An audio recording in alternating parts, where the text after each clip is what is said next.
Doubt. నాకు కూడా ఒక డౌట్. ఏంటక్క? నేను నీకు కనిపిస్తున్న విషయం నువ్వు ఆయనకి పిల్లలకి ఎందుకు చెప్పలేదు? అది తర్వాత చెప్తాను. సరే, మీరు నాకు మాత్రం ఎందుకు కనిపిస్తున్నారు? ఆయనకి పిల్లలకి ఎందుకు కనిపించట్లేదు? అది కూడా నేను తర్వాత చెప్తాను. నేను తర్వాత చెప్తాను, నువ్వు తర్వాత చెప్తావు. అంటే చెల్లుకి చెల్లు. భలే భలే, బహు ముచ్చటగా ఉన్నది ఈ సోదరీమణుల ఒప్పందము. అక్క, నీకింకో విషయం చెప్పాలి. ఆ మనోహరి నీ అస్థికల్ని ఆయనతో గంగలో కలిపించి నేను త్వరగా పైకి పంపించాలని చూస్తుంది. అది అనుకుంటే సరిపోతుందా చెల్లి? నేను అనుకుంటేనే పైకి వెళ్తాను, కానీ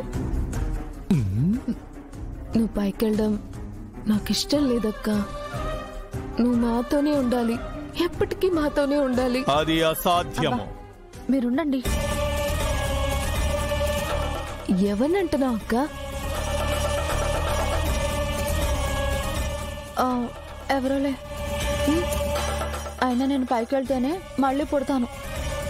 అయినా నీకు తోడుగా నా తాళిని ఆయనని ఇచ్చానుగా.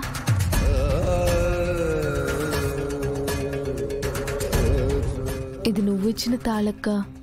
అవును.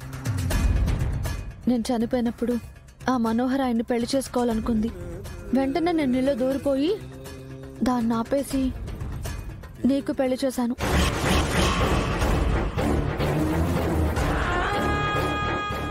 నువ్వు నాలో దూరావా? అంటే తప్పలేదు. ఇంకా ఎవరెవరిలో దూరావక్క?